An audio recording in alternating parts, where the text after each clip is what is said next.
I get the feeling that they heard rock and they were hearing about rock. This is the 80s. People were talking about crack. They assumed it was still the music. And that's what they made this movie big. Because he's going like, I never realized how dependent I was on rock. Like, that makes perfect sense if we're talking about crack. He's just taking witness statements from like the 1980s Harlem. It's like, yeah, man, they kill their moms because of the rock.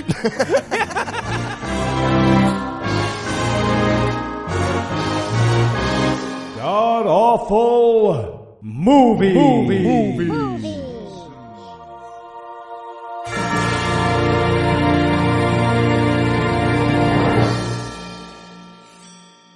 Welcome back to the GAMcast, where each week we sample another selection from Christian cinema in hopes that we get eternally tortured by one of the real pro-demons. I'm your host, Noah Lugeons, and sitting to my immediate left is my good friend Heath Enright. Heath, welcome back. Thank you, Noah. This better be fun, by the way. I was going to do meth with some 12-year-olds and rock out to Kenny G today. I canceled for this. So, this better be good. I don't think we're going to be able to make up for that. That's going to make sense in about an hour and a half. Right, yeah, exactly. You have to listen to the episode twice to totally get that joke. It's like a Kirk Cameron movie. And sitting 989 miles to my right, you've already heard him. He's my bad friend Eli Bosnick. Eli, how are you this fine afternoon, sir? Not great. Heath said he was going to do meth with me and some of my friends earlier. Now canceled for the record. I guess we'll do this instead. Whatever. Trust me, on the second go, this is going to be really funny. And before we even get to this week's movie, not that you guys already kind of haven't hinted around a little bit, how excited are you for the first ever live recorded God Awful Movies? Oh, I can't wait.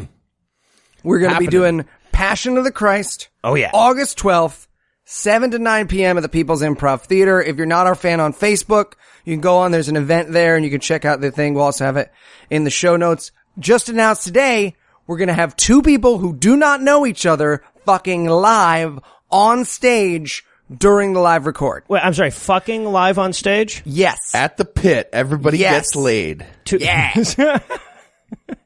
All right, I haven't heard about the full penetration. It's okay, portion already of said this. it. Said it out loud.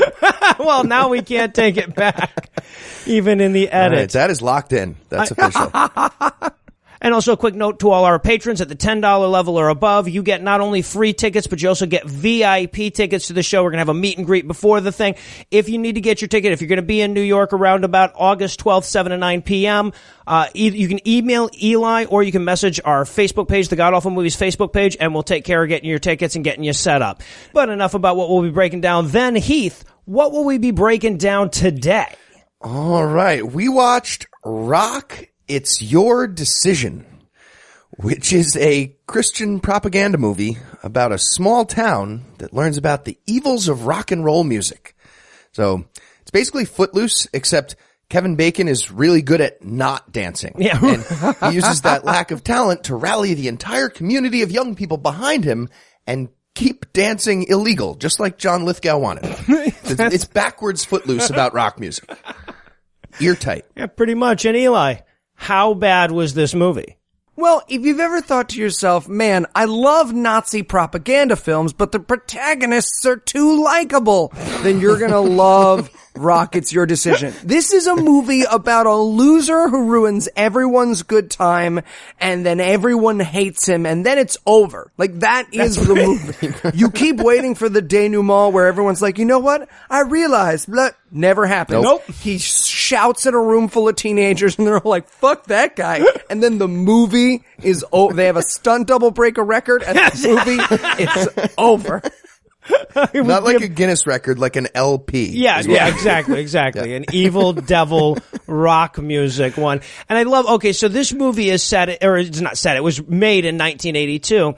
And this is doubly hilarious because for our patrons this week, we did a bonus edition of the 2015 classic Pixels, which was all about trying to like instill nostalgia for 1982.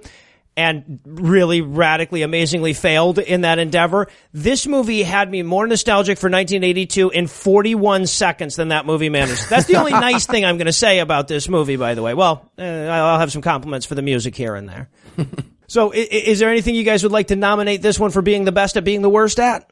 How about convincing me of its message. Can I go with convincing me of its message? Yeah, getting its point across. That's You know how much you should hate rock? We're going to play a bunch of really great music throughout this movie and then compare it to our shitty How Great Thou Art music and never acknowledge it. Yeah, they were constantly accidentally making the point opposite the one they were hoping to make.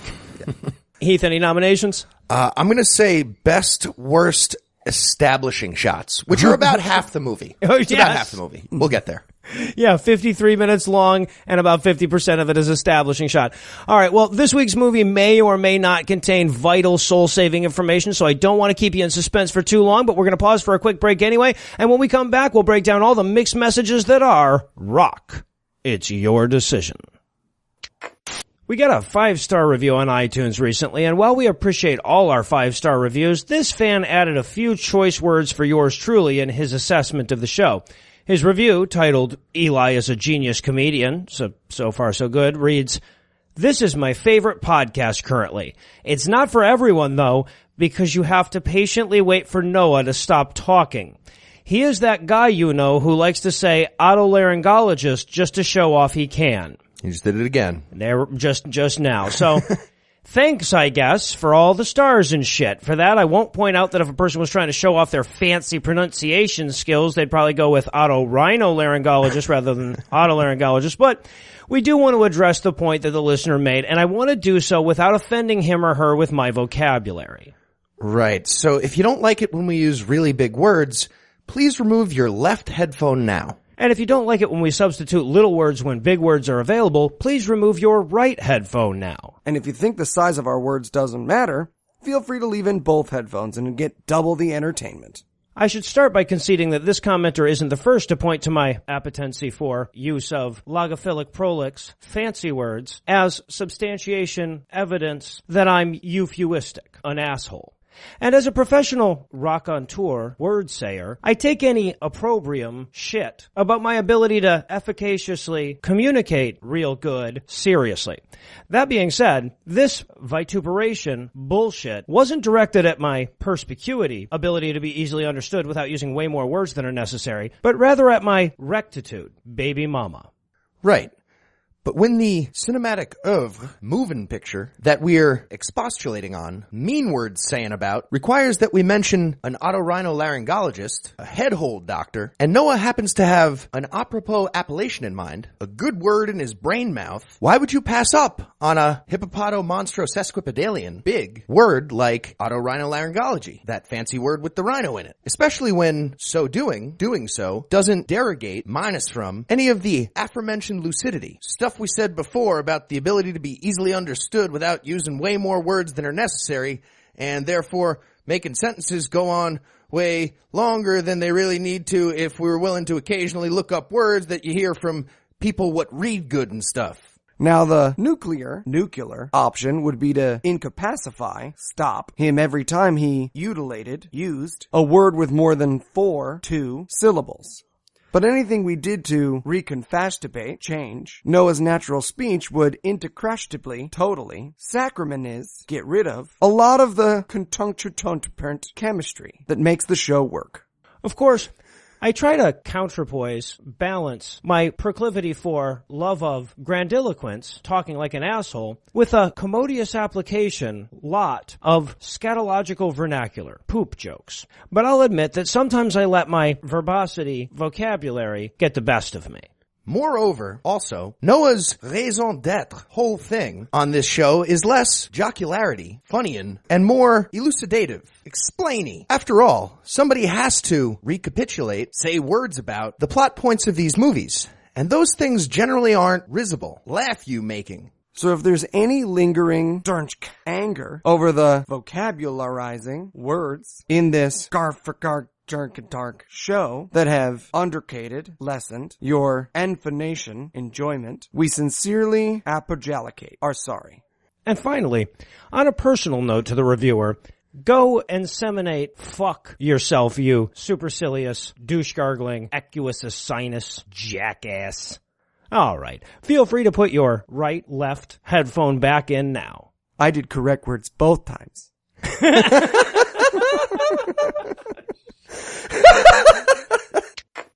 And we're back for the breakdown, and we're going to open up this anti-rock music movie at a rock concert that looks very awesome and sounds really good. Yeah. Bad job, movie. This music is a good reason to decide on rock and roll. Yeah. Good thing it's our decision. It's just so weird that they use so much good rock and roll in this movie to get you to, it's like somebody who wants to talk to you about not using drugs, but he wants to do it high. He's like, here, man, you want to know how bad pot is? Take a hit of this. Yeah, it's Pineapple Express, man. You ever feel that way? No, it feels great, right? No side effects. Literally, seriously, if you vape it, you're fine. You're fucking fine. Every day of your life, doesn't fucking matter. The Beatles. You want to be like the Beatles? There you go. Anyways, so don't do that. Don't do that. It was fun to meet the antagonist right away, which is C, F, and G in 4/4 time. And the other thing is, this movie is an anti-rock movie, but someone very clearly had good taste in music. Yes. That made it. Because they didn't just pick, like, the popular hits of songs at the time. They picked some underground stuff. They picked some good stuff, some deep cuts. So it's like, there's obviously a music fan here, and they were like, you know, Brian, you used to be super into rock, right? Would you be willing to listen to some music? And he's like, yeah, I'll do it. Yeah, absolutely. Yes, I will. Sure. I need 28 hours with all my old albums and not to see my fat wife. That you assigned me. Yeah, right. Got the broken Stepford wife. Man, he's really working hard on this movie. And so then we fade from this rock concert over to a suburban house, and we can hear the music playing inside the house, and we can hear a mother yelling and screaming at Jeff to turn that junk down. Yeah, because which life do you want? That rock concert that had people swaying together in joy and bliss with beautiful music cascading over them? Or a mother who's going to scream up the stairs at you about the sounds she can hear that she doesn't like? Checkmate, not rock and roll. Yeah, it sounds like a mother and son are having a fight, like, into a microphone somewhere in this house that we're looking at from the outside. Well, right. My note to the movie here was, we, the audience, are already outside. You, the movie, know this because your cameras are shooting from outside. Not a big deal. So he yells at his mom, must be the rock and roll making him do that, and then he jumps in his car and puts a cassette tape into his car stereo, and all of a sudden I'm way more nostalgic for the 80s than I ever was during Pixels. And my music note here is like, fuck, I really thought I would have a lot of bad music notes in this movie, but it's not looking that way. Yeah, that's some good music. Excellent. Yeah. It was called Can't Walk on the Water, by the way. It was the name of the track he puts in. Very subtle. Now, question. Did all cars sound like someone was raping a duck when you started them in the 80s? Because he turns on his car and it's like, and it's like, no, Quacky. Shouldn't have worn that not anything because you're a duck. It's obviously asking for it. It was a very accurate duck rape sound, I gotta tell you. Thank you. Lots of practice. You gotta hear it a lot. I want to point out that female ducks' bodies actually do have a system that shuts that whole thing down if they get raped. That's probably where Todd Aiken... No, that actually is true. I think that's where Todd Aiken got it, as he was fucking ducks, and he's like, you know what? I never seem to impregnate these ones that are unwilling, so... I need to make this articulated somehow. Question, if there was a half duck, half Todd Aiken, how would we know? Like, how you tell that's not half person, half Which duck? bathroom should he be allowed to use? Well, I think that's an important question we should be asking. That's so much better than my breadcrumbs joke. All right, so we'll move right on. So he drives away. Mom runs after him. He almost gets in a wreck because of all that rock and roll. Right, and Jeff looks like he made it to the last callback for Happy Days. Doesn't he, though? Yeah. I have him as taxidermy Emilio Estevez. It looks just like him, right? I mean, Stuffed yeah, Emilio Estevez. except all dead and full of stuff. Yeah, just like him. Yeah. So we go back inside. Mom is making some tea here, and while she's doing that, she gets a call from every movie's commercial airline pilot. And apparently this is Dad. He won't be able to make it home on the early flight because business. Right. So Mom looks like someone surprised Sally Fields forever. ever Sally Field's bobblehead. That's Her head and haircut, they look like they add up to a lot of weight. It's like Darth Vader's helmet just bobbing around. Looks very tiring for her neck. Again, making me nostalgic for the 80s. So mom's talking to dad over the phone. She's like, well, I had another fight about Jeff's music with him again, and he left screaming and yelling to go to church. Church. The kid was going to church. And at first I thought we were going to see him like drinking beers at a party and like, oh, mom thought he was at church, but no. Nope. He actually was going to church in a huff. Yep, he does just go to church in a huff. And throughout this scene, she's just constantly reminding her husband, like, I'm a bad mom. I just cannot talk to my son. Should we go to that guy who's probably raping him and see if he can talk him out of music? And he's like, I don't care. I'm going to finish slathering this Filipino boy in coconut oil as soon as I get off the phone with you. Just as soon as I get off the phone with you. My hands are drenched. Business. So, but that's the thing though, and this comes up so often in this movie, is like the mom's like, yeah, I screamed and yelled at Jeff about an arbitrary thing that doesn't matter, and he seems upset by it. What should I do? And no one ever says maybe not yell at him about this arbitrary shit. That never comes up. Ever. At any point. Also, question, why did she glue her cell phone to the wall? Did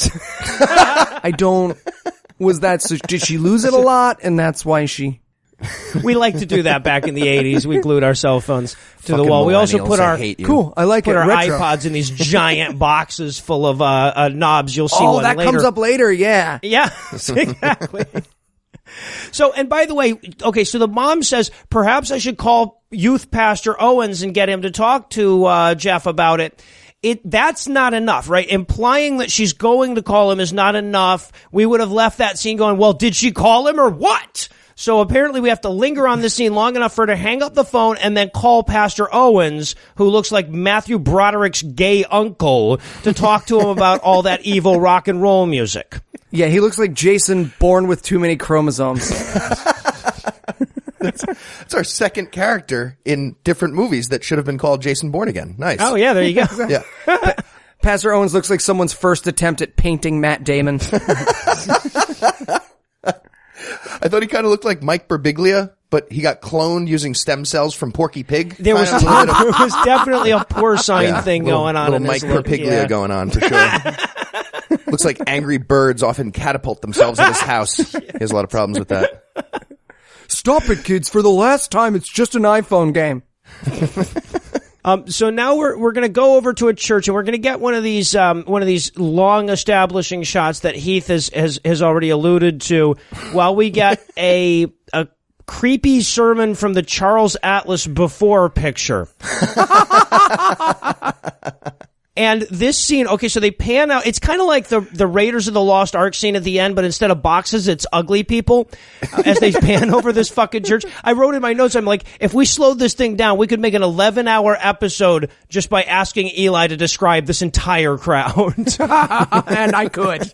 Oh, it's like, the next pew couldn't possibly be uglier than this one. Yeah. Yeah, we could do the whole episode on this room's physical appearance, and then at the end be like, he likes rock and roll, then he doesn't, he breaks a record, gross.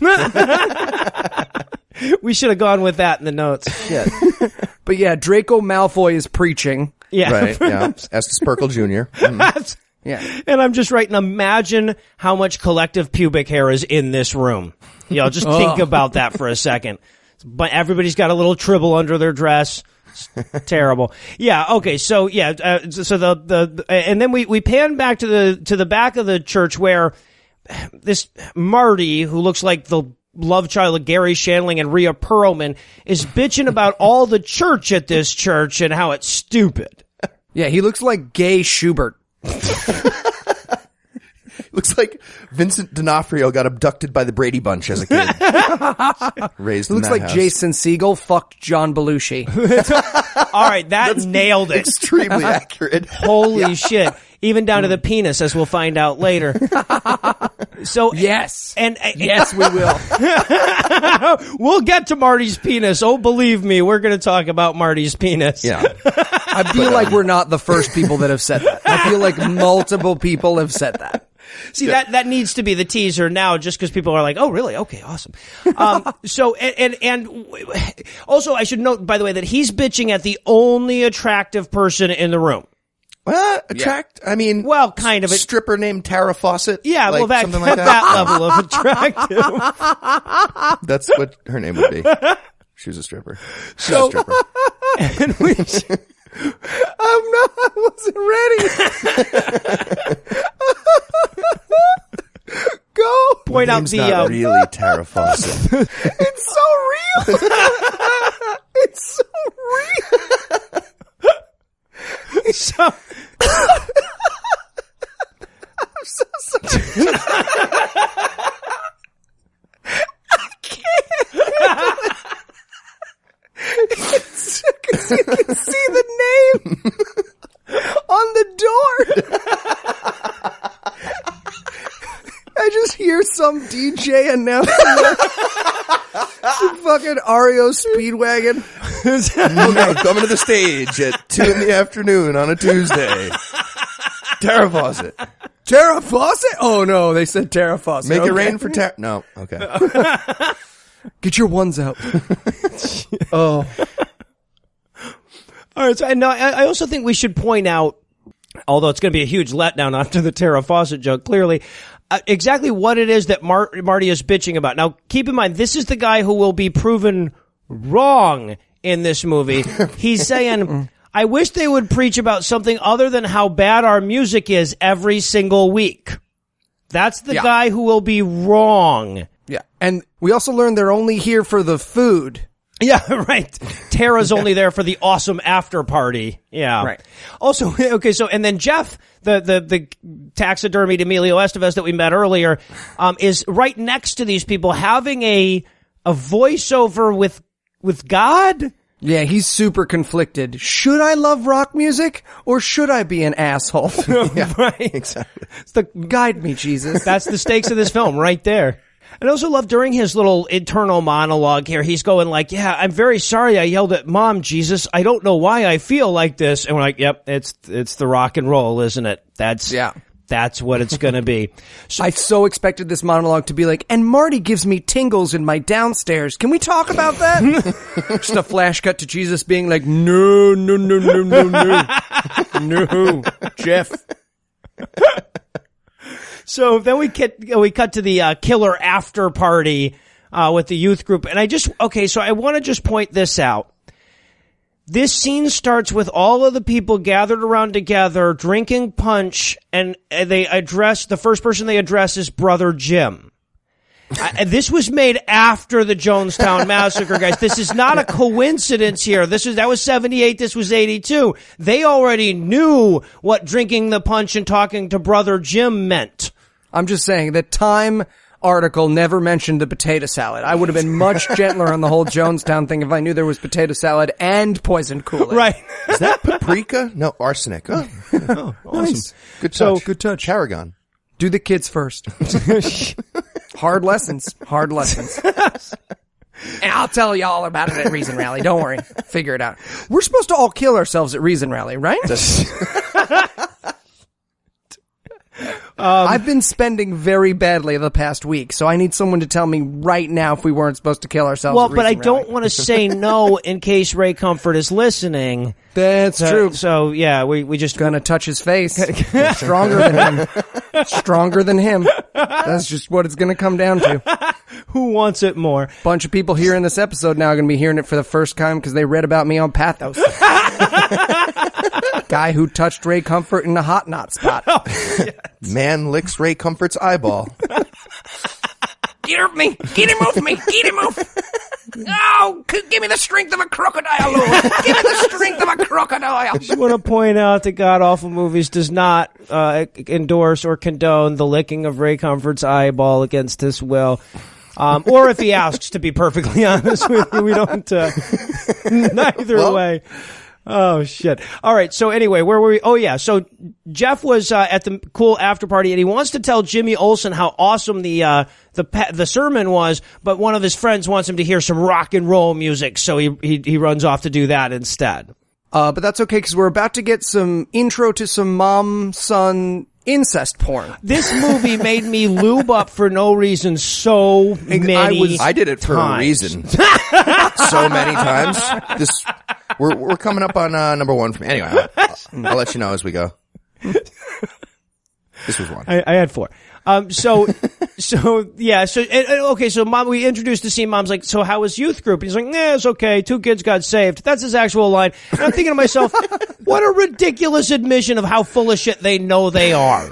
Right. 2 kids were going to burn in hell for 1,000,000 eternities and they no longer will. Meh. I was 2 for 4 with an RBI. No big deal. 2 kids are going to hell, but still, pretty good. Hall of Fame numbers. Don't be technical. So yeah, and then he apologizes for being mean to his mom on the way out of the door. Mom forgives him. That should be the end of that, shouldn't it? Yeah, I wrote in my notes, show mommy how sorry you are. I know how this goes. He starts to jerk off. She comes in, no, let mommy do that for you. I get it. Deep web. But it doesn't happen, so I just wrote bullshit. Right, yeah, exactly. I'm like, well, fuck, I might as well rub that on my elbows. They actually chafe, fuckers. And then, and I have a question here, he appears to take the front of a Ford Focus, put a small square save icon into it, press somewhere between 40 and 75 button. Is that a computer? Is what he operates to make music a computer? Is it an abacus? It is. Back then. It is a musical abacus. You're correct. That's right. Seriously, he does everything except pour gasoline in it. Fucking crank the front. Led Zeppelin. I love it. My fucking note here is, that's a sweet fucking stereo. It's like the next room over has most of it containing the tubes. Yeah, right. All for the it. vacuum tubes are over there. What do you want to listen to? Let me throw in some sweet tunes on these punch cards. I would so kill to have that stereo system right now. I miss that. Everybody who was flat broke had a fucking $2,000 stereo in their house. You can go to Best Buy and steal one of those, what can do that amount of sound, and they don't even care. No, I know. You can grab a box and they'll just be like, don't. Come on, man. Don't. Right. So yeah, he fires up his gramophone and he lays down and he listens to, this time the song was, I think, The Devil is Sneaking Into Your Life. Oh, really? Like, sneaks into your life, the devil. These are real rock lyrics, yeah. Again, very subtle. So now we cut to tomorrow. He falls asleep to his rock music because you know how conducive rock music is to sleeping. And then we cut to the 24-second establishing shot of a church that slowly and clumsily zooms in on the steeple. Sometimes you can't see it anymore for just a second when the fucking cameraman sneezes. But yes, we're not just at a church. We are very at a church. Yeah, right. My note to the movie here was, when you guys make the sequel, the scene should be noticeably longer than the establishing shot. That's kind of the standard these days. I mean, same in 1982, but also now, right, yeah, if you make exactly. another. And mom's having her meeting with the pastor, which is basically her being like, I'm a bad mom. Should I abort my 19-year-old? Yeah. I mean, wait, do you watch soap operas? What's that have to do with it? I don't know.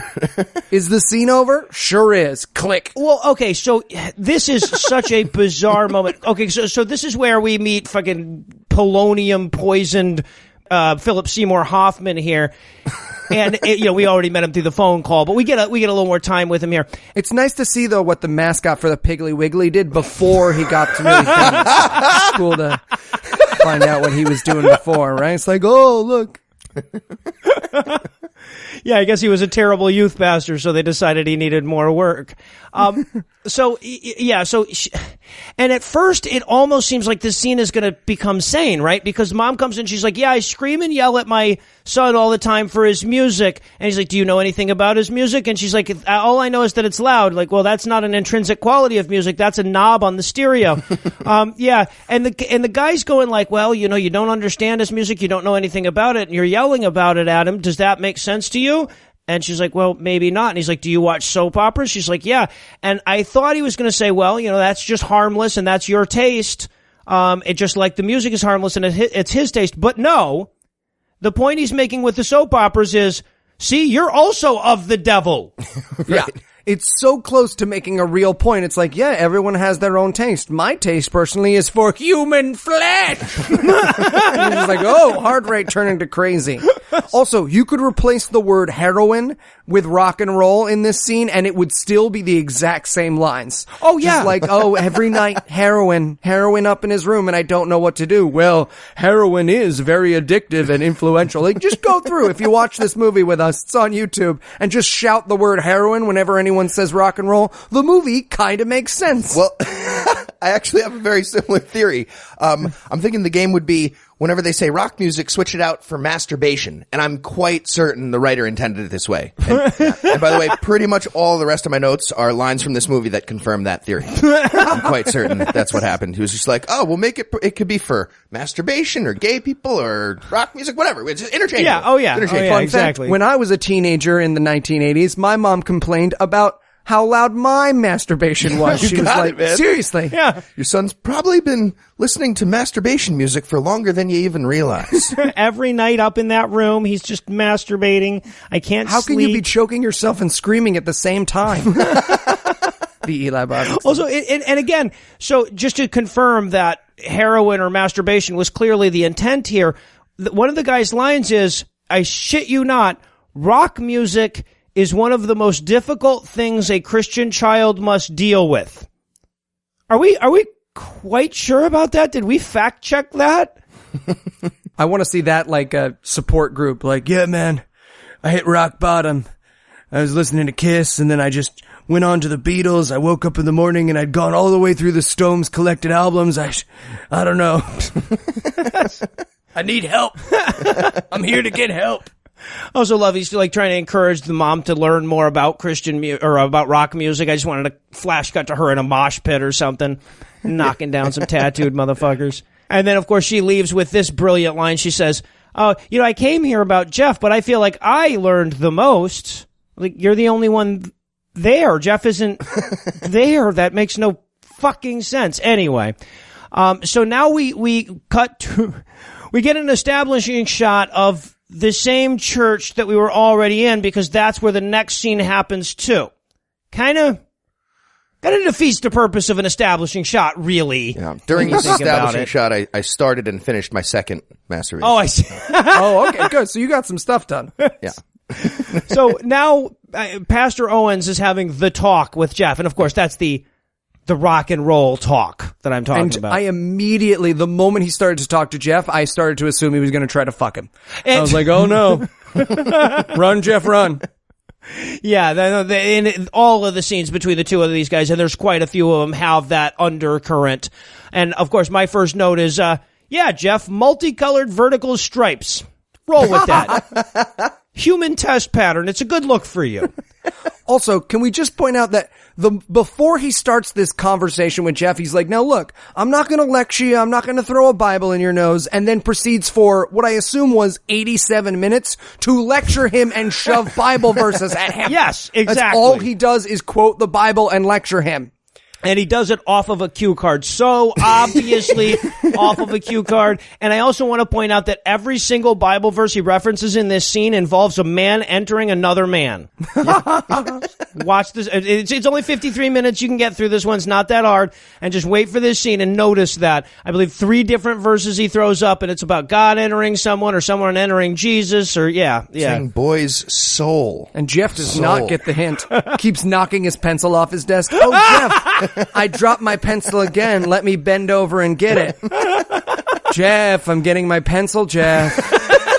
Fuck, fine. Here, let's talk more about the music you should listen my to. pants got caught in that chair and ripped. No, nothing. Okay. Nothing? Also, his first argument seems to be like Paul also fought with his mom about lute music or whatever. The Apostle Paul!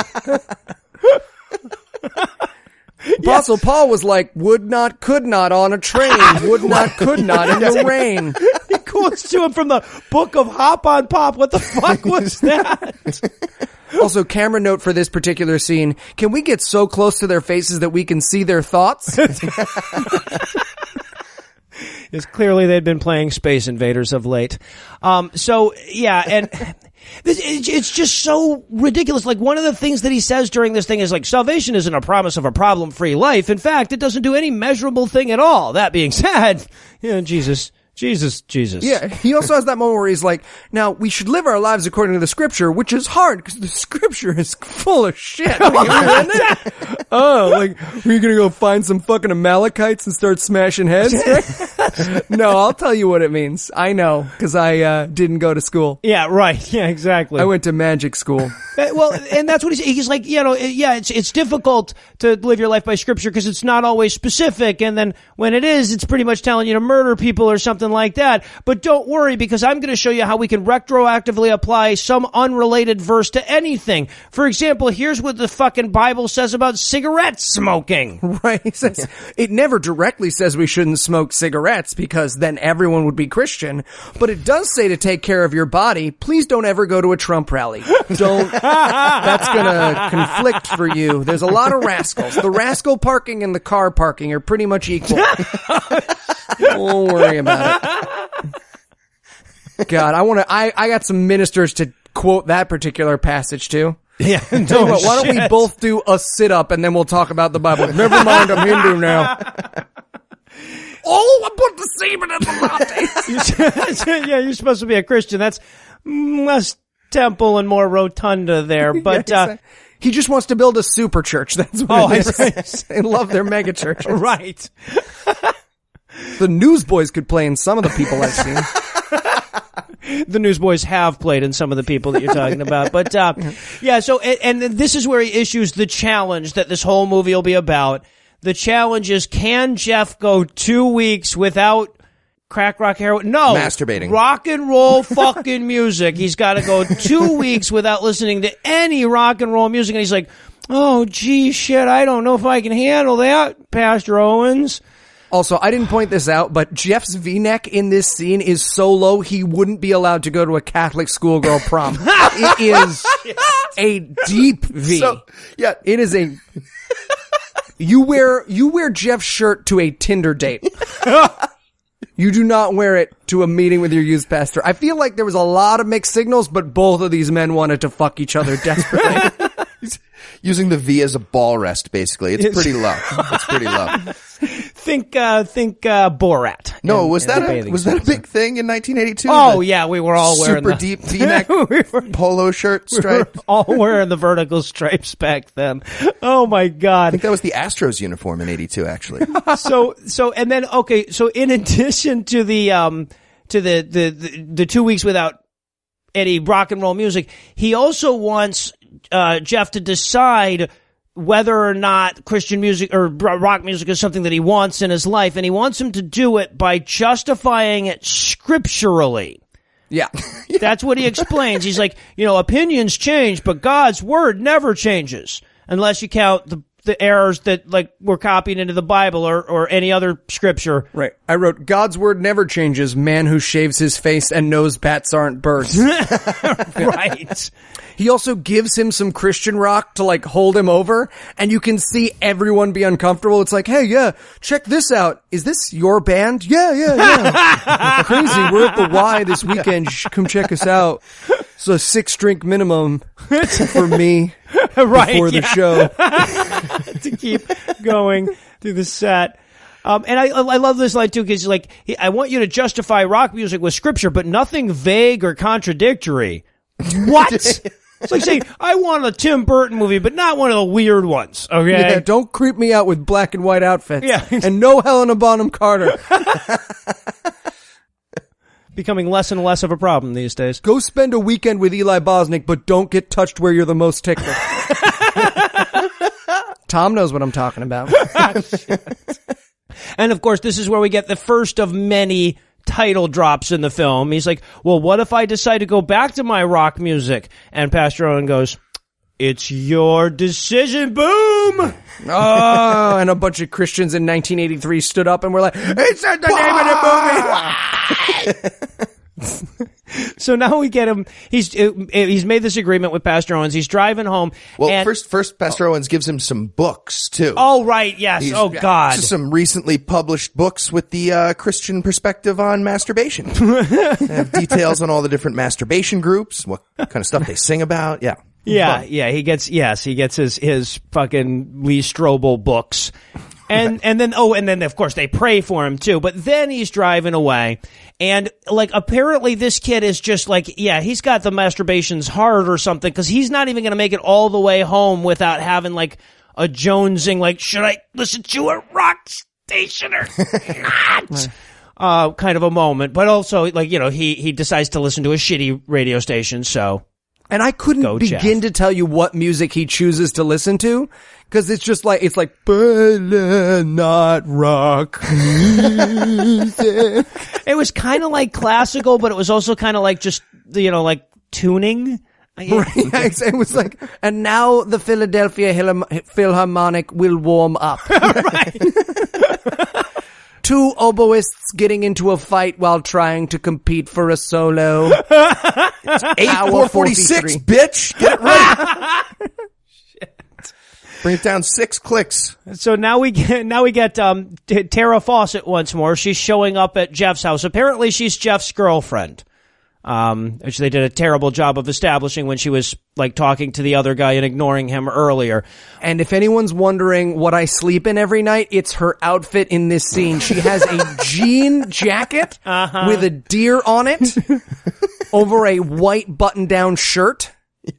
Yeah. It's amazing. It's wonderful. No one had a good picture from the early 80s, and there's a reason for that. At what point in the 80s did everyone just go crazy? Because there was like, I get 60s fashion, I get 70s fashion, and then the 80s you all were just like, you know what? Fuck it. Everything we didn't use in the last 2 decades, we're using now. Okay, I'm Who's sorry. Who's got some coke? You can talk a lot of shit about the 80s, but don't you dare say that 80s fashion was weird compared to 70s fashion. At least our pants were like leg-shaped at that point. I understand it. I don't understand the impetus for that deer print jean jacket. I thought it looked pretty sweet. I'm just saying, I thought it looked pretty sweet.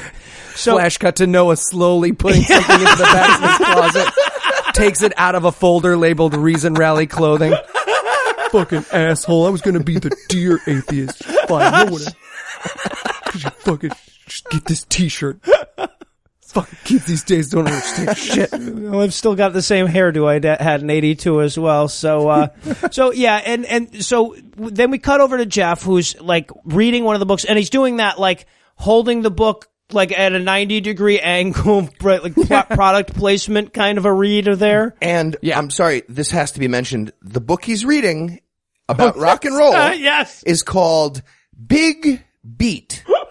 This movie is about masturbation. Right, they ADR'd over jerking off over and over again or something. Because people kept jerking off to the movie. The original beginning of that was just him in his bedroom with a sock on his cock. I can hear you, Jeffrey. They're like, no, put a rock concert in there or something. They said we couldn't do that.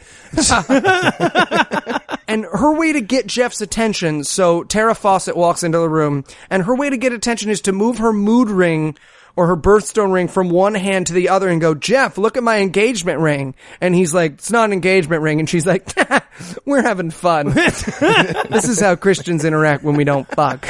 And this is the second time this movie made me grease up for nothing. I mean, in this scene, she spills popcorn all over his dick, and it's still not turning into crazy bush porn. I'm 2 for 2 at this point, Thank by the way. you. I'm 2 for 2. Sorry, go ahead. She also says, men wouldn't know pretty if it slapped them in the face. Well, and I would just like to say we would, because it has. When I started greasing up. Yeah, exactly. And then he forgives her for spilling the popcorn on him and then brags about how awesome he is because of it. And then we get the real conflict here. She says, did you get tickets to the rock and roll concert? Because you know how that's what you reference the concert you're going to by the genre of the music that we'll be playing there. Are we going to that pop R&B late 60s, early 70s concert later?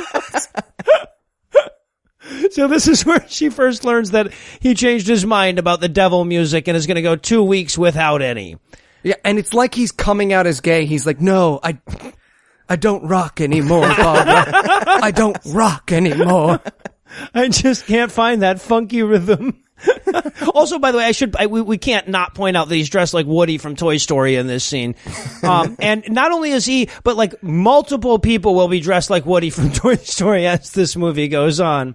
Right. There's also, she goes, well, actually, remember the rock concert was going to be my birthday present because I'm your girlfriend and that was my birthday gift. And he's like, yeah, but I made an invisible agreement with Jesus. So do you want to go out to eat instead? And she's like, with you? Huh.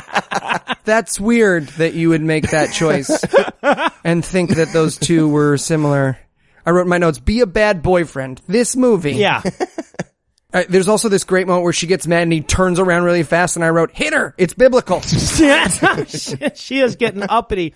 And so, okay, this comes back up several times within this movie, but like in the real world, if for whatever reason you agreed to not listen to rock and roll music for 2 weeks, no one would even notice, right? Like nothing would change in your fucking life. You would just be listening to less good music, or maybe you would like get into bluegrass or something. Right, yeah, exactly. In real life, this would in no way affect you. But in this movie about how you should do this, they set up these ridiculous scenarios where like your girlfriend will break up with you, none of your friends will want to hang out with you, Jesus will never let you touch yourself, you'll never get laid, whatever. And like in their effort to make this seem like a good thing you should do. Yeah.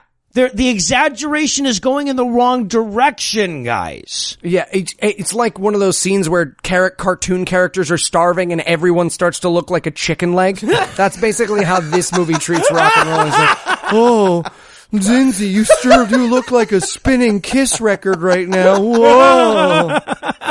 I'm just going to put this needle on you real quick. Just a second. Who could it hurt? And just as we're all thinking, but where's all the fantastic Christian movie sportsing? We get to some white people playing basketball. Yeah, remember when white people were allowed to sports? Now we know why we're not allowed to do that anymore. This is actually the best basketball we've ever seen in a Christian movie. I got to admit, my note here is, holy shit, this actor's done a layup before. Oh, yeah, right. It's still the whitest layup you could possibly imagine, but still amazing. It looks like a first take. Oh, shit. And this is where we learn all about Marty's penis. Now, I'm sure that there was no note in the script that says make sure Marty's wearing sweatpants and no underwear, and that his sweatpants camel toe and he's partially erect. Exactly is hyper visible. But I mean, my notes here are we sure Marty's Christian because he looks Jewish? from that outline, the casting notice was very obviously Marty, best friend, frizzy hair, grower, not a shower.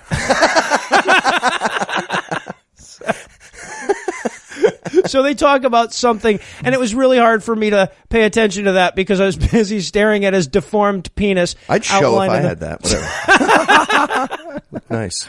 But what ultimately pulled me away from Marty's penis was the sudden realization that for no fucking reason, the two actors in this movie decided to start talking like white people doing Sam Jackson lines. Yeah, I wrote, why are they talking like the Disney crows? Like, yo, man, you going to this rock concert? No, man, I'm not.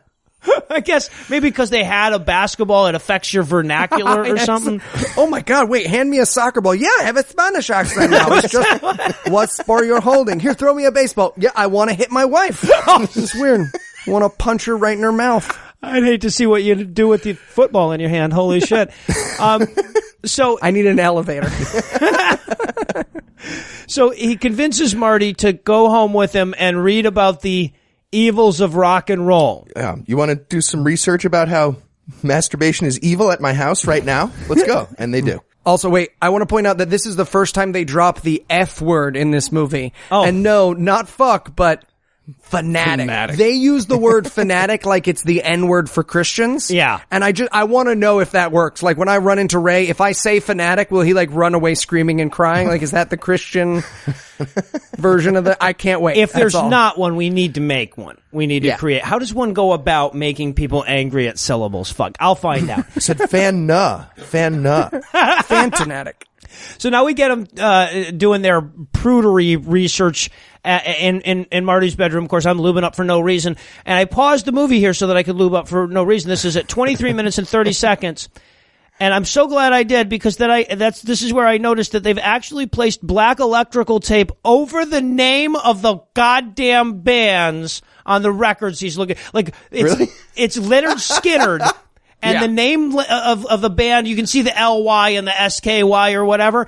But the rest of it, the album name, everything is blacked out with tape. Fucking hilarious. Right. And he goes, don't you see? It's all about sex. And I'm like, dude, have you not read the whole chapter of the Bible that's about fucking? Like, there's a whole 50 Shades of Grey section in there where he wants to come in the garden and she doesn't let him. And then he lists things that are just in the Bible. Yeah. Like, they're not in the Bible. He goes, drinking, drugs, sex, and the occult. And I'm like, dude, are you reading from the index of the Bible? Because there's all that fucking shit in there. And then he starts going up on his whole, like, he goes, I've been doing research and I've discovered that the average age of a person buying a Kiss album is 12 years old. Yeah, does that mean that, like, most of them are 20 and some of them are 2? Like, what the fuck? That's such a weird... I would like Stop Me Up, please. And some animal crackers. Oh, God, jeez, I thought he was going to have an aneurysm over a fucking kid buying Start Me Up. Yeah, fuck you, movie. Start Me Up's a great song. Love the Stones. Yeah, right? And also, a person buying masturbation material at age 12 is very reasonable. That's the average age. When you get the guts to go in and just go ahead and buy your own... Also, we're going to touch on this just once in the movie, but Marty goes, yeah, you sound like my old man. He's a preacher on Saturdays, but then he beats the shit out of us every other day of the week. And he's just like, yeah, we're not talking about you right now, Marty. We're talking about music. And if you're wondering, does that ever come up again? It sure the fuck doesn't. Nope. The abusive dad never comes back in this movie because we've got to deal with the rock and roll music problem. Exactly. The hardest thing Christians have to deal with. Right, exactly. So suddenly sheds all new light on why Marty was saying, I wish they'd preach about something other than our music at these things, like maybe about how our parents shouldn't beat us or something like that. Maybe throw dad a bone there. And again, okay, so Marty says at one point, he's like, don't you think you're going overboard, Jeff? Everyone has the right to their own taste in music. This is the guy who will be proven wrong through this movie. Yeah. You don't, apparently. But Marty isn't buying this shit, so he storms off, and then we cut to the soda shop where fucking... It's the 80s, but they seem to think it's the 50s an awful lot. So he works at a burger joint, and she comes, the Tara Fawcett, Melissa's the character's name, comes to say she's sorry for being reasonable earlier about him reneging on his promised birthday gift. Yeah, exactly. You want me to jerk you a pomegranate soda? No? All right. I'll have a Coke. Yeah, he goes, can I get you anything? She goes, yeah, can I get a Coke? And I was like, man, remember the days when you could just order a soda at a restaurant and people wouldn't be like, what the fuck are you doing? Go to a bodega. My gross. All my notes on here are, get to work, cracker. Those burgers ain't going to flip themselves. What the fuck is your girlfriend doing here anyway? But apparently the message of this scene is, don't worry, prudish anti-rock and roll Christians. Eventually your platonic relationship with your celibate girlfriend will wind up being just fine. Or will it? Oh, right. Yeah, exactly. And it's not fair. It's easier for women to not listen to rock music. It's a lot easier for them. They have to shave their legs. So... That's a deep Seinfeld reference right there. So I skipped 3 references over and just went all the way to the end. And also, I just want to point out, he says in this fucking scene, he's like, you want to hang out? I'm getting off in 15 minutes. But he meant from work. 4 times I greased up for nothing. Motherfuckers. So now he's driving home or whatever with her, and which we learned through another overlong establishing shot that literally gets the car all the way into frame and all the way out of frame and follows it. Right. I wrote, finally, some fucking. Right. Again, getting lubed up for no reason. But she's like, yeah, it's too bad about the concert. He's like, didn't you just say you forgave me about that and you're not mad about it anymore? She goes, I'm a woman.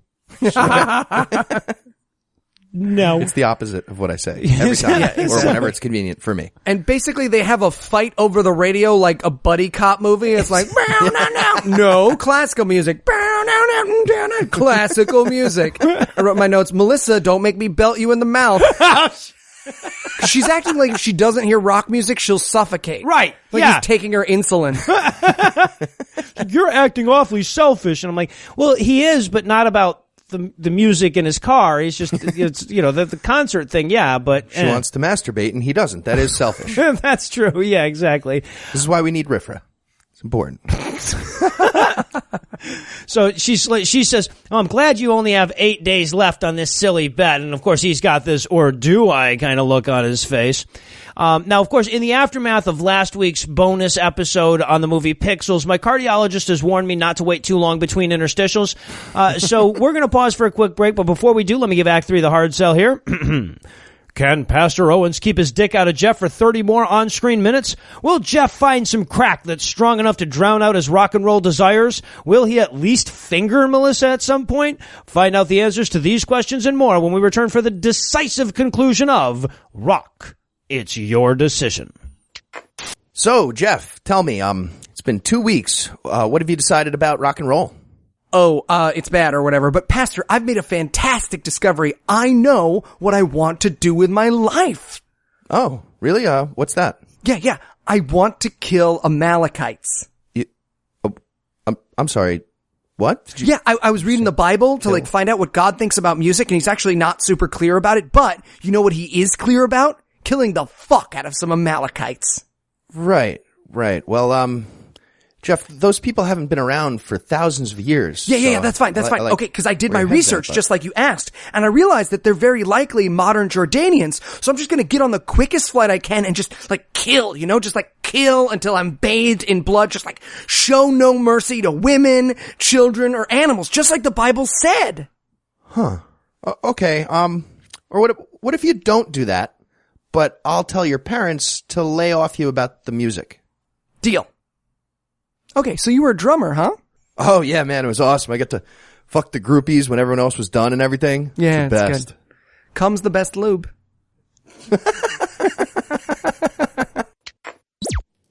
And we're back just so that we can mix gluttony and wrath and get a deadly sins twofer. And we rejoin our hero here. He's chatting with Pastor Owen about the research he's doing, which we learn about via flashbacks. That's research at the record store at the mall. Yeah, and the music note I have for this scene is, man, the woman in this porno has a lot of pubic hair. All bass. Yeah. So he goes to a record store and goes up to the front desk. He says, basically, hi, I'm a Christian. Can I ask some questions about the devil music you're peddling? And store owners love that. Yeah, they usually come over and help you find other people to harass, apparently, because that's what happens. Try bothering my customers. Have you tried bothering my customers? Yeah, right. And speaking of bothering his customers, this was my favorite scene in the movie. He goes, we're hearing him in the voiceover. He's going I tried to interview 2 teenagers at the mall, but when they found out I was a Christian, they hassled me a bit. Yeah. And we see the scene of the 2 of them walking away, and then the one guy knocks his clipboard, and it's very clearly, he's like, should I hit the clipboard, guys? You think I should? And then somebody off camera's like, yeah, hit the clipboard. That'll be great. I said chocolate chip. Slaps. Awesome. That scene is all I really need. I have all these things around me that I want, but that's what I really need. Holy shit. Also, there's a moment where he's checking out what appear to be VHS boxes that go into some kind of large computer. Was this a way of playing music during the Stone Age? There are these giant squares. They're like toast. Imagine a piece of French toast from a nice brunch place that you paint with black paint. He's checking. There's a whole shelf of them at one point. Yes. Yeah. Oh, God. Yeah. The whole 8-track rack there. That was pretty fucking awesome. Was that because there were 8 pieces of music on it, like it held 8 notes? That's so you pretty, actually, yes, that actually was correct. You had a giant wheel that you turned and it played music, like one of those player piano things, like 8-bit MP3. It's just 8 zeros or ones. Yeah, that's it. Exactly. It's nice to know that even though so much has changed in 20 years, the beliefs haven't. 30 years, it's not thousands. Yeah, right, yeah, exactly. Well, what an amazing thing that is to reflect on, though. Yeah, everything in this movie has been updated except for Christian beliefs. lives. Everything fits in your pocket except for the bullshit the people who made this movie are selling. Yeah, exactly. Also, Still takes up the same amount of space. apparently, this character has a survey questionnaire about rock music that he wants people to fill out. That's what he's at the mall doing. And they never tell you what's on. I want to know so bad. I want to fill this fucking questionnaire. There's our hashtag for this week. Yeah. Hashtag Christian questionnaire. What are the questions on the Christian questionnaire? Right. Yeah, if you ever had any rock and roll devil music questions you wanted me to answer on Twitter, that's probably the best way to make it happen. And also, if I get the feeling that they heard rock and they were hearing about rock. This is the 80s. People were talking about crack. They assumed it was still the music. And that's what they made this movie big. Because he's going like, I never realized how dependent I was on rock. Like, that makes perfect sense if we're talking about crack. He's just taking witness statements from like the 1980s Harlem. It's like, yeah, man, they kill their moms because of the rock. This one guy was on the rock and he lifted up a piano and threw it at his baby. God invented rock to kill black people. So this is also where we get, and he's actually got several of these phenomenal lines as the movie progresses. I think this is the first one where he goes, I was just walking by the record store and, quote, the beat just grabbed me. Yeah, and he's hypnotized like a cartoon cobra. Like he's walking by and you hear like boo-chee, boo-chee, boo, and he's like meow meow meow meow meow. He's just staring at it and he's like, no. He has to shake it off and be like, no, devil music, right. No. He's like Bugs Bunny, like floating on the carrot scent or whatever. Yeah. And by the way, translation. When I passed the masturbation store, the beat just grabbed me and pulled me in. The beat it's just, yeah, that makes movie. Perfect sense. How did they know I was going to play this game?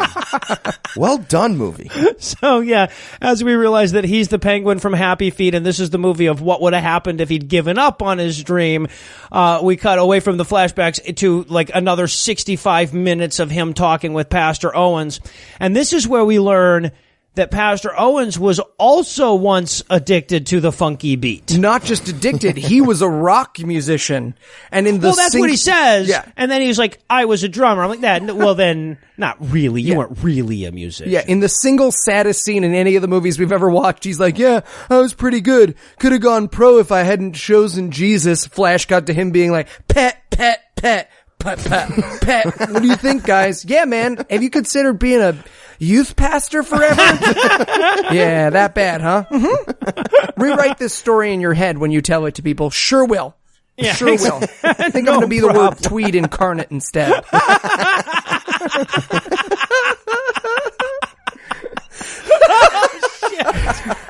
If Tweed was a human. Shit. So yeah, but the point of this story is that he gave up on his dreams, and that's what he was supposed to do according to this movie. And then he's like, well, but Pastor Owens, all my friends hate me. He's like, yeah, a lot of my friends hate me, but it's worth ruining lifelong relationships and friendships over rock and roll music, said the good guy. Right. Well, there's also this great moment where he goes, well, you know, my mom's been great, but all my friends are mad. And he goes, aren't you forgetting Jesus? And I wanted so badly for the camera to pan over to Jesus, just like waving from the corner, like, Well, also, okay, so, yeah, because he's like, yo, my friends think X, and my girlfriend thinks Y, and my family thinks Z. And the way Pastor Owens sets this up, he's like, aren't you forgetting someone? And I'm like, and my expectation is, oh yeah, I've forgotten all about what I think. Nope. No, not you. You don't get devoted in your life. No. You. No, Jesus. Jesus. Who does and I also love this also. There's this great moment where if you just cut this like 1 second here, you'd be sure this was gay porn. Because like, Jeff goes, well, Pastor Owens, what if I do go back to my old music? And there's this cut shot of Pastor Owens who looks like he was just surprise penetrated and doesn't know if he likes it yet. Just this whole like, I didn't thought about that. And then of course he has to throw in not just a title drop, but a double title drop, yes, sir. Double title drop. It's your decision. And also, literally, this is a line. Jesus will never test you with something that's too hard to handle. I'm not making these up. Oh, God, did they make it easy this not week? About music. So now we cut back to Jeff's job, where apparently all he does is get harassed by his girlfriend because now she's calling him at the payphone. Right. And she's like, we're having a party at Marty's tonight. Please come by. He said the outline of his dick will be there. And he's basically, I smell like a giant French fry, the Eli Bosnick story, but I'll go. And this is such a sinister setup to the scene that I was like, are they gonna fucking kill him at this party? Right. Like, I expected the crying game. I was ready for the crying game. I was like, oh. Or at least like an they're gonna fuck Jeff intervention. and shoot him in the head, spoiler alert. He gets in there and there's like 7 or 8 people all sitting around in a circle going, Marty, it's time for us to have this talk. Dear Marty. Let's daisy chain up. That's why I made a circle. So now we cut over to the most boring looking party in cinematic history. Yeah, and basically he walks in. This is supposed to be like the rock and roll party that tempts him. And the first line is, "Hey, I hope you like this onion dip I made." And everyone's like, "Whoa, man, don't go crazy." It's just so terrible. Do you have an entire ham in the fridge? Can we break that out? Like a boar's head? Yeah. There's a Jewish kid going through a A what if, a movie what if. He's going through a what if experience, and he said we could give that a shot. 5 days left. It'll be tough. It'll be fun to watch him sweat. So Marty's bragging about concocting his great onion dip, and again, he turns out to be talking about real onion dip. So 4 useless loops. But the other thing about this, when he first walks into this party, okay, it's everybody's just sitting around bored as fuck, having quiet conversation, eating cheese dip. And the party so clearly needs rock music. Like, why would you show us how awful a party would look with no music? Why would you want us to know this information if the message? Anyway, yeah. So, and then there's also this great moment where he's like, "Hey Jeff, why don't you go and get us some more ice from out behind the garage?"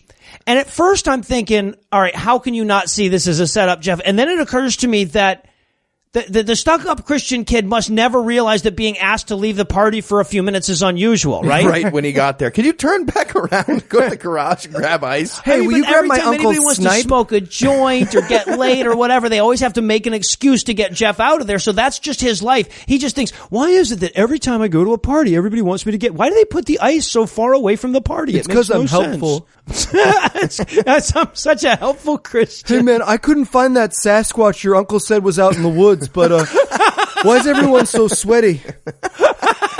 Why is everyone... Skyhook. You guys didn't play Twister without me, did you? I'm just kidding. I know you wouldn't. Because I brought the Twister. Huh? Let's keep it fun. Jenny, you got mayo all over your face. What happened? Did you get sandwiches? They were sandwiches? I didn't miss the sandwiches today. Sweatpants erection green. Marty's got it. So now, of course, he shows back up with the ice and someone turns on the rock and roll music. And the protagonist of our music has a psychopathic fit, screams at the host, and storms out. The good guy. Right, exactly. He's like, "Oh, why'd you invite me to this party if there was going to be rock and roll music? You knew." And I'm just like, "Oh, the whole fucking party is supposed to not listen to music because you're an asshole?" Yeah, it's like we're supposed to sympathize with the no wire hanger monologue. You know, technically though, those do ruin clothes. Like if you think about it. A shot of her and Carson from Fab 5 being like, "You said the right thing. You did the right thing. No wire hangers for 2 weeks." More sympathetic than this movie. No kidding. Also, exact line from Marty to Jeff. "Don't push it down my throat. If you don't like it, just go home to mama." Which is going to happen very soon. Yes, yeah. He storms off and Melissa, bless her little heart, tries to talk him into like not being a jackass, and then eventually says, "You know what, why don't you just go home before you lose all your other friends?" Right. So, and actually they use the F word again. You know, she's like, "You've become a fanatic," and I'm like, you don't have to keep pointing that out, movie. We know that. Everything about this. Yeah. Anyway, so then he goes home to mama, like Marty helpfully suggests, and he's huffy. He's a little huffy. But wait, we need to stop here.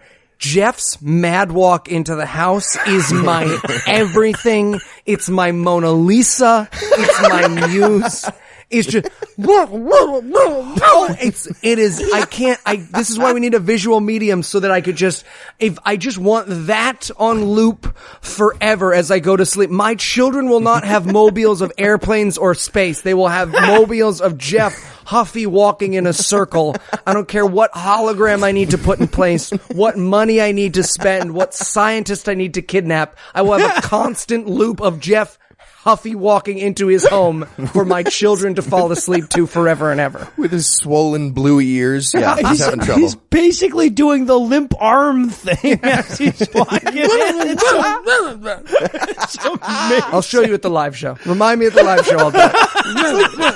That's how I'm going to walk on stage. Eli doing the mad walk, doing the Jeff Huffy walk. It's like Paul Rudd getting forced to pick up the shit he knocked over in Wet Hot American Summer. Janine Garot. So he gets home, he's very huffy, and then he goes home, goes right back to the pipe. All of a sudden, there's some rock music blasting, so Mom decides to scream and yell at him about how disappointed in him she is and how he'll never amount to anything because this movie thinks that's what she should do. Right, because she's the good guy. And then she hits him. Yes! Well, kind of. I mean, the movie wants us to think she hits him. Yeah, right. She slaps him with a slow motion Tai Chi move. Yeah, right. It was I thought she was trying to use the Force on him. Like, this is not the music you're looking for. No, the slap takes about 5 minutes. They could have got one more establishing shot in there if they cut the slap. Seems like a waste. It was a cheek push. She cheek pushed him is what she did. Yeah. Also, by the way, one of her exact lines in this scene is, "You got to come in here and blast the roof off with that garbage." And he's at this point laying on his back and listening to masturbation music really loudly. Yeah, and yeah, right. Okay, so this is beautiful because he calls her out on the soap operas too. At this point, she's like, you're mad at me about my music. Well, you watch soap operas. They're just sex with commercials. That's what earns him the slap, by the way. Yeah. Nobody talks about guiding light that way. right. You can talk about my physical appearance, but you will not talk about my stories. So she has now physically abused him because he likes Motorhead. The good guy has physically abused him because he likes Motorhead. So we get the mad walk again. Yeah.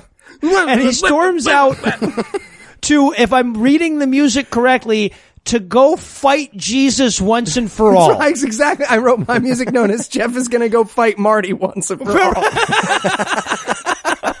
I want to everyone's rocking. He just punches Marty in the face.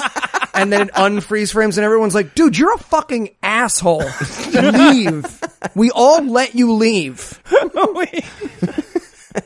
I don't know why you thought we wanted you to come back, but we very much didn't. So now he's driving and he's having the classic Christian movie bingo flashback to all the things that have happened in this movie up till now. Yep. I mean, at one point he's flashing back to what he said himself. Yeah.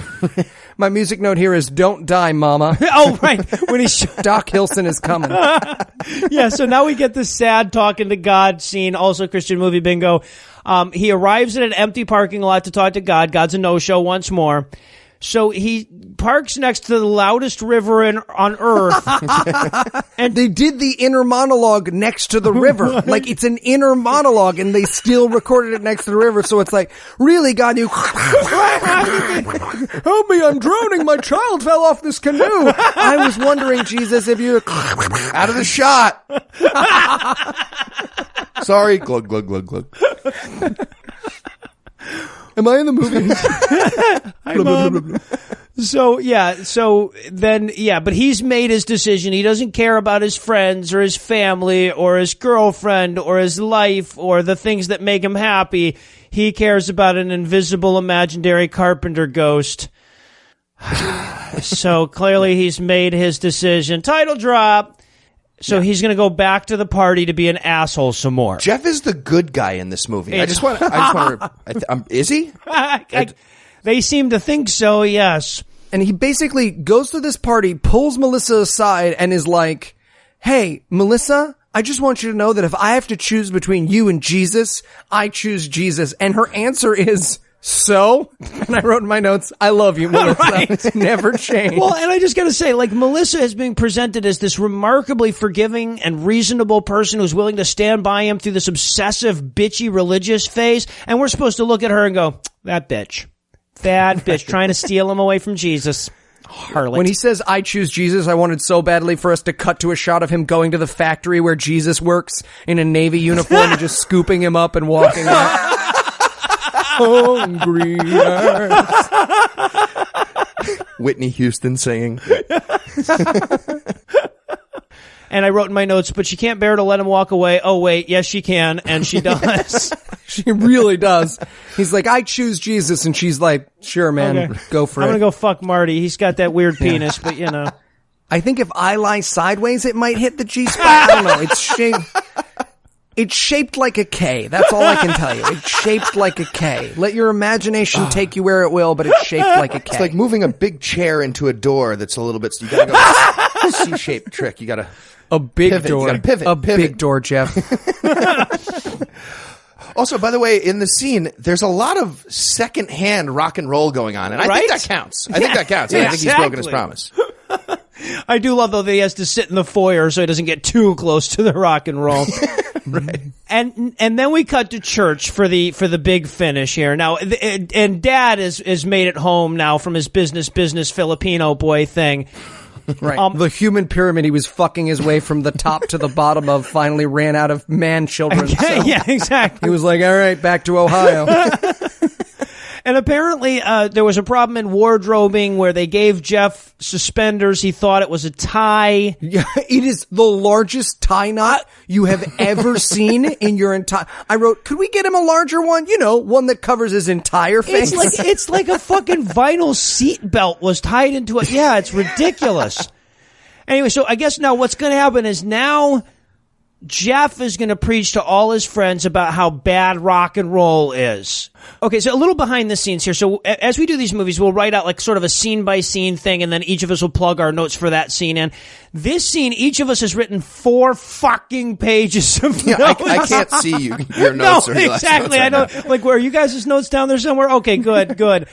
Oh my fucking God, this is the most... We have seen so many movies that end in insane speech. Up till now, I think Clarence Gilliard was in the lead. Mm. But maybe right not anymore.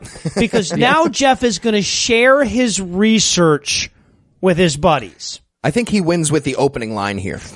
Which was? The opening line was, of his, sermon to these people, how many of you are going to leave this service and go shoot up heroin, or smoke a joint, or listen to rock music? Circle the one that doesn't belong. Yeah, that escalated very quickly. Didn't it? I wanted this part to keep going for a while. Okay, joint, heroin, rock music, hands down. And now how many people are going to freebase cocaine, take an aspirin, or do the electric slide when you leave? Cool. Okay, some hands. I'm going to assume most of those are cocaine. Part of my research. Right. And how many more of you are going to have a little more heroin than you probably need? Heroin is to rock and roll as Deaf Kid is to blank. Is it A? Well, also, and when he asked this is the greatest moment. Like he says, how many of you are going to do heroin? He literally says that. How many of you are going to shoot up heroin when you leave? And Marty raises his hand. I'm like, I love Marty. Crazy penis and everyone, everything. by the way, you'd think in this scene you'd want to show everybody being troubled and changing their mind. No. But throughout this speech, they keep cutting to a room full of people just being like, fucking asshole. Oh, Jeff, fuck you. They practically hold up signs that say fuck you. It's amazing. He goes, the carnal part of me really likes rock. Yeah, my flesh likes rock music. But the spiritual part of me, and I wrote, the spiritual part of you doesn't exist. Well, right. He's like, music, sure, it makes me happy. But what about the imaginary shit that isn't really there? Did you ever think of that? Yeah. And he clearly thought at this point that he was about to go into a musical number because he starts dancing. Is that when he does that beautiful dance move? The airplane, yeah. Amazing. Never stop. Just keep spinning. Twirl. Twirl away, Jeff. Twirl. This is when he says, I've never felt so alive. He also says, this for Heath's game, he goes, what's the first thing you do in the morning when you wake up, or in the car, or when you get home? And I was like, oh, it's the jerk-off game. Yeah, right, literally. Yeah. Or come home from school in the afternoon. What do you do when you get in your car? And what's the last thing you heard before you came here today? That was the end of that one. That's my closing arguments right there. Pretty much. Well, and then he's like, when I had problems in my life, I would just turn my music up even louder, and eventually I couldn't even hear God. And I'm thinking, yeah, because, rock music is the only stuff that can be played loud. But also, I'm sorry, the omnipotent person can't speak over AC/DC? I'm sorry, I'm really hoarse from that whole top of the mountain thing when I did all the Jews. Can you just turn that down a little bit? Do you have a Fisherman's lozenge? I know they're not real. It's like vitamin C. It just makes me feel better, Oh God! And again, like this effort to throw in the 80s slang here was amazing. He goes, if you think you can control your rock and roll habit, you can't. Just try walking by a music store that's playing a really good get down beat and see what the music does to you. I didn't make that up. That's what he said. It's like someone screams fag during that because he looks. Yeah. Yeah. Also, he shares a little bit he shares some of the numbers from his research. And at first, I started to write out this notes. Oh, is that your non-scientific research that you just did at a fucking mall with people who were willing to talk to the crazy Christian guy about the devil music? But then the number he presents actually doesn't support his conclusion. Right? Because he's talking about how horrible the music is. And he's like, now, according to my research, 4 out of people I talk to don't even listen to the lyrics or care what it says. I'm like, okay, 4 out of 5 people disagree with your conclusion about what they think. Why are you telling us this? You don't have to tell us this. Yeah, Jeff Andrew Wakefield later went on to become a doctor. A lot of people don't know that. Shit. Also, and then we have to get to homophobia. We made it almost all the way through. Oh, they were so close. Like so 5 minutes away from making a Christian movie in 1982. That didn't directly mention hating gay people, but they didn't quite. This is my impression of Christian movies, by the way. Think about baseball, think about baseball, think about baseball. God hates fags! Yeah. Sorry. All right, I'll do you now.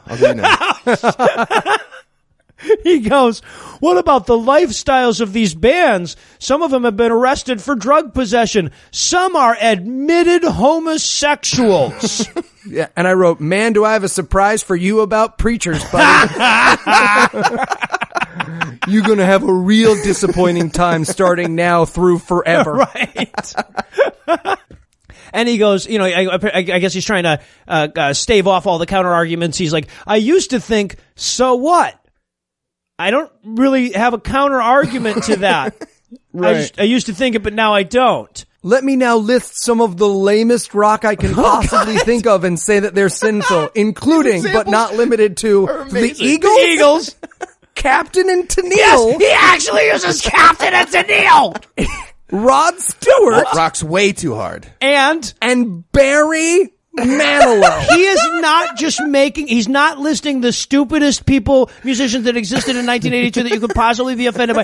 That is actually his fucking list. He goes on and he says, even Barry Manilow says yada, yada, yada, and he is supposed to be mild. Yeah. Barry Manilow is too controversial for this fucking movie. Oh, Barry Manilow. This movie should be called, If Barry Manilow Tires You, What Will Rod Stewart Do? You won't believe it. Oh my God, I could, there were, Black Sabbath was around then, Motorhead was around, there were bands that he could have used. AC/DC. Right, but he goes with Captain and Tennille, Rod Stewart, and Barry Manilow. How could... Look, guys, I don't want to talk to you about the really hardcore stuff like Phil Collins, but I will if I have to. Sneakers with a suit? Motherfucker. PHI single hockey stick, CO double hockey stick INS. He who shall not be named. Flock of seagulls. Then he gets to, Jesus said, he that is not for me is against me. Like a playground bully. Right. Wait, do I get to say that? Yeah, right. And then we finally get to his actual real argument beyond, Satan sways your hips when that get down beat starts getting down. But he says, but if we're not completely different than all the non-Christians, then our outgrouping will be ineffective. That's almost literally his argument. He's like, each of us is an advertisement for Jesus Christ. So if everybody looks at us and they see us doing all the same stuff they're doing, then they won't think we're assholes. Yeah. Can't have that. And then he says, now, I cannot possibly do it credit. I'm just gonna play the clip here. And this is one of the greatest moments in the history of film. Each one of us is an advertisement for Jesus Christ. The friends we go to school with and the ones in our neighborhood, will they accept the message that our lives are advertising? Christians should be different. Different in what we say, different in where we go, different in how we dress, different in what we do, different in what we don't do. And shouldn't our music be different also? How can we think or concentrate on pure and good thoughts when the driving beat is pumping our minds full of sinful thoughts and our bodies full of sinful movements? Jesus Christ said, "He that is not for me is against me." Everything that we do should be to glorify Jesus Christ. I want my life and the things I do to be for my Christ and not against my Christ. I've made my decision. What's yours? And yes, that was the sound of him breaking a sinful devil music record. Right, but they could not more clearly need a stunt record breaker here, because you see him raise the record and then there's hairy man hands breaking the record, because there were 27 inches of lost film somewhere of him just desperately wailing an LP against the side of a bench oh, give me strength, Lord, give me strength. What if I tear it? Maybe if I could just get it started, if I bite it? Give me scissors, I'll start it this way. It's like tearing the phone book if you in half. catch me on top of Ray Comfort, you'll know what him trying to break a record looks like at Reason Rally. Oh, Jesus Christ, it was so good. And then, of course, he turns right to the camera, he goes, "I've made my decision. What's yours?"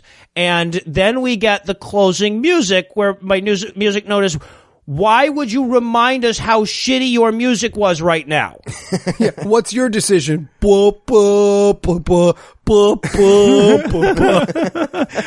Gee, let me think about it. Let this tuba entice you back to Jesus. So now, I hate to play into the title of the movie so directly, but it is your decision. So what do you think, guys? Rock music or Eternal Hellfire? Where are you putting your nickel down?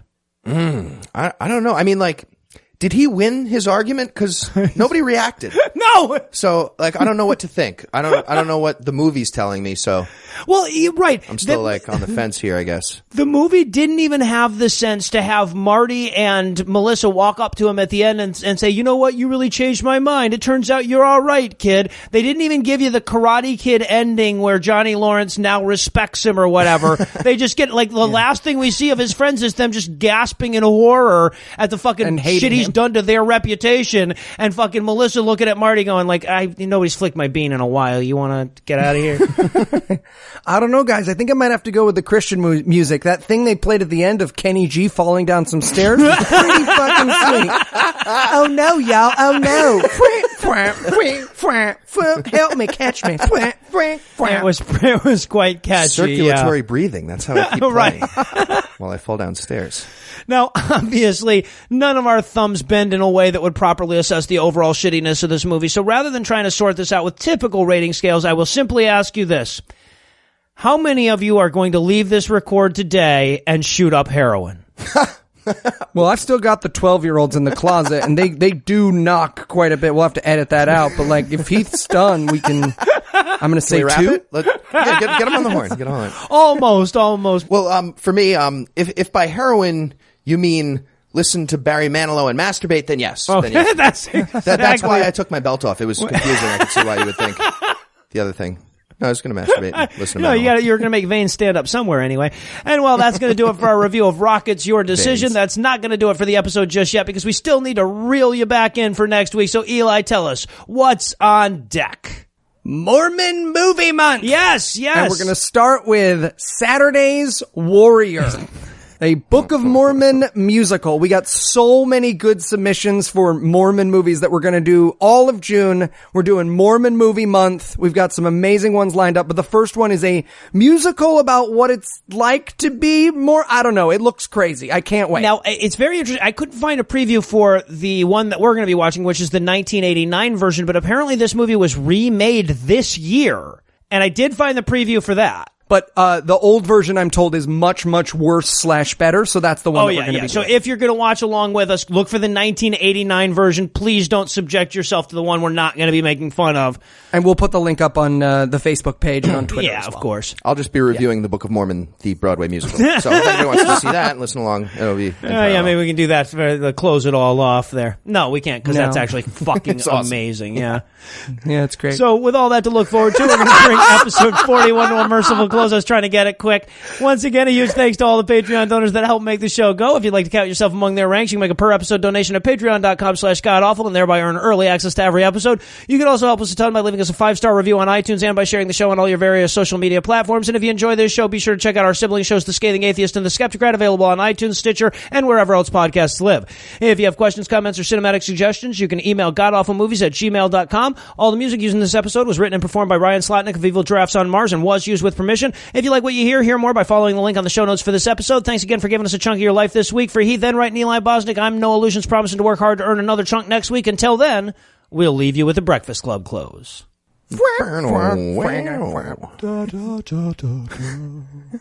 Mr. Big rocked a little too hard on the song To Be With You during a live show in 1992, and it caused the apocalypse. Jeff's penis was never heard from again. Tara Fawcett fit Marty into her like she was putting together IKEA furniture. I'm the one who wants to be with you. I'm the one. Salvation isn't a proposition. God, this line is not worth going back for 3 times.